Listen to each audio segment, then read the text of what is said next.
久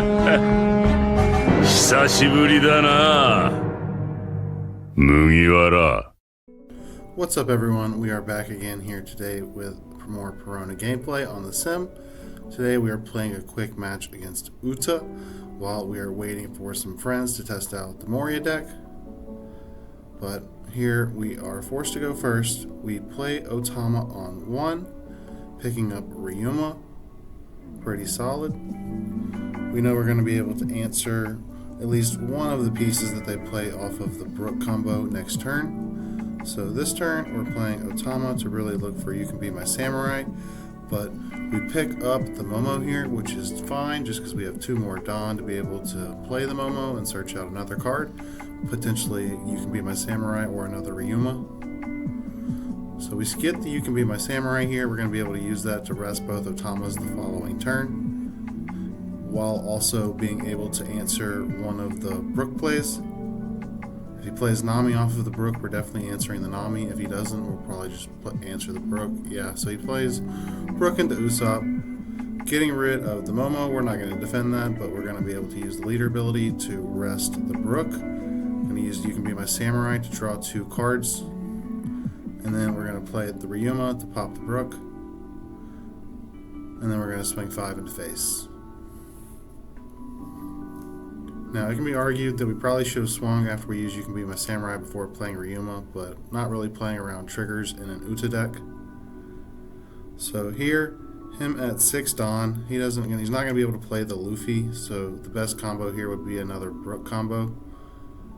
But he's going to swing 6 into the Otama, draw a card. It looks like he drew the new Genesis, and he's going to clear both of our Otamas.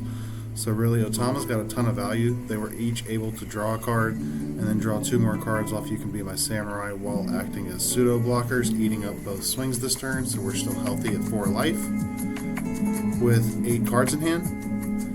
And now he plays down the Nami. We're going to be able to rest that, swing into it, get a card out of hand. And then we know we have another Ryuma in hand, so we're going to be able to answer the Nami. We're going to swing 9 here. He's likely just going to let it go. Then we're going to be able to clear the Usopp as well. But no, he gives us 3 cards here to protect the Nami, and we're going to just pop it. So he's able to keep the Usopp on board heading into his Luffy turn. So he's going to be able to go pretty wide this turn, I would imagine. But we're fine with that because we got 4 cards out of hand that turn. Now we're checking our grave here to figure out if we want the Ryuma in grave for the Moria play, which with Ice Age in hand, going to 9 Dawn, we definitely want the Ryuma in grave because we're going to be able to use Ice Age, Moria, Ryuma, and then play Otama to draw a card as well. So he only is able to play the Zoro off the Luffy, which is good for us. So he's not able to go super wide. We're going to be able to swing into the Usopp. He's going to protect it, which he's investing a lot of resources to protect this board. Going down to 3 cards in hand. I'm not sure that I agree with this play, but that's fine. But we're going to be able to draw a card here off the Otama and pop his Luffy while establishing the Gecko and the Ryuma as swingers. So we're able to combat the board pretty good here, still being healthy on life at 3. And able to draw into a Ryuma for the following turn in case he plays another big body. We definitely have the Ice Age Ryuma to answer.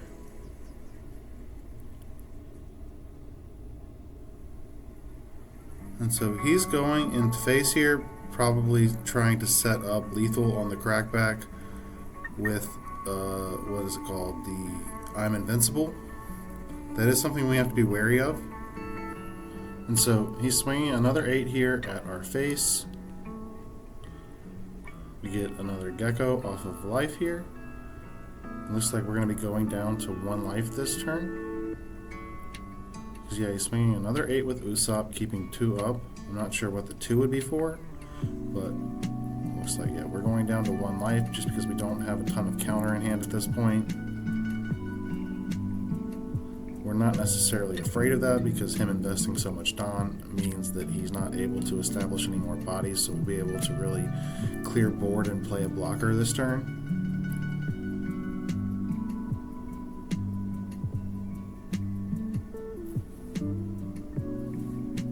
So he used backlight there to get rid of Ryuma. I think that's really a misplay on his part. He should have done that before swinging with his characters, because now Ryuma's able to clear the Zoro on KO, which gives us a more free clear where we're able to swing into face. Then we can ignore Usopp because we're going to be able to play Ryuma Sabo this turn, plus you can be my samurai potentially.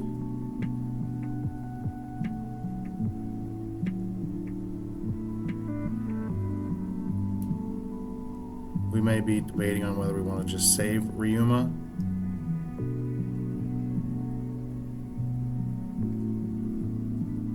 Which, this is fine. Keeping Ryuma in hand, establishing the Borsalino. He's going to have to swing into it if he wants to clear. Otherwise, we're just going to be able to use it to block on the following turn. And then we do have the Sabo as a blocker against the I'm Invincible play.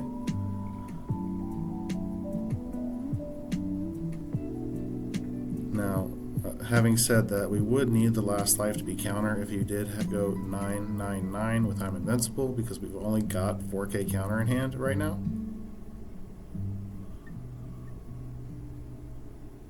And so we block with Sabo on the first swing here, and then he's going to play a Luffy, which we're going to be able to answer with Ice Age Ryuma, or even better, Ice Age Moria Ryuma, and then able to draw a card with an Otama if we choose to.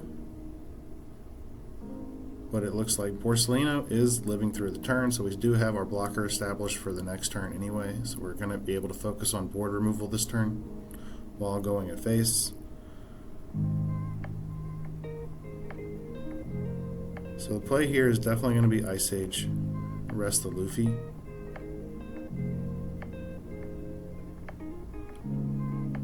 We're debating if we want to just swing into the Luffy to clear it, as opposed to play Ryuma off of the Moria, but we don't have another Borsalino in trash, so Ryuma's makes the most sense, so we're just going to probably swing face. Had we had a Borsalino in trash and we would have been able to establish another blocker, I think it would have made sense to just swing the 9 at Luffy, see if she gives us 2 cards.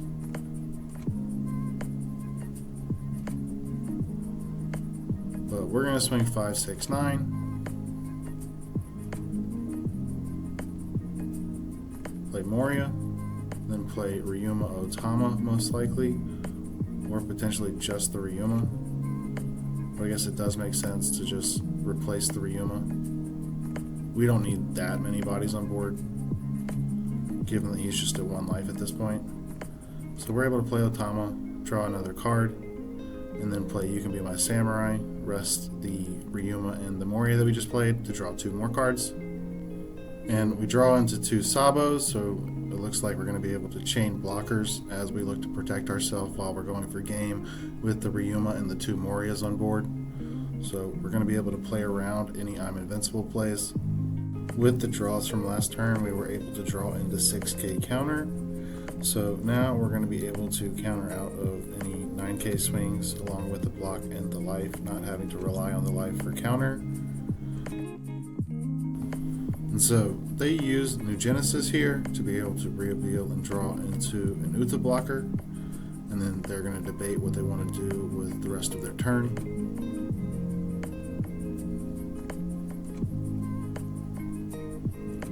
And they're going to play down the 10-drop Dofi, freezing the 2 Morias and the Ryuma, which that's fine. We have the Sabos.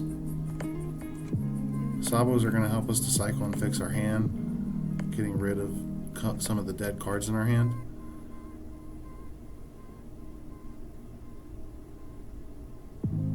We may even want to play both Sabos this turn just to make sure that we don't die to any backlights or I'm Invincible, because we already know that we have the board established to be able to win as soon as we're able to restand with the Morias.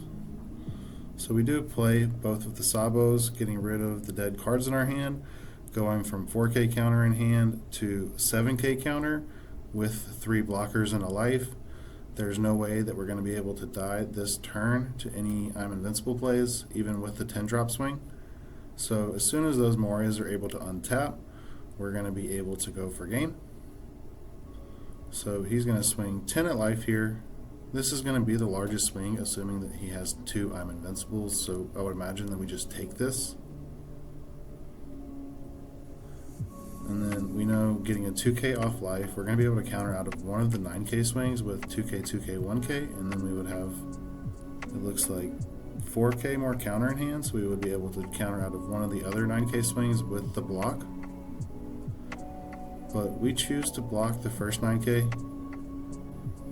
And then he does play the I'm Invincible, restand, swings 9, and we're going to counter out with 2k, 2k, 1k. Him having 3 Dawn up, knowing that that represents the second I'm Invincible, but we have 2 blockers, so no way that we're going to lose. But we're going to be able to block the Sabo and then give him the 4k counter in hand. So he's going to concede after that. I hope you guys enjoyed. Like, comment, and subscribe.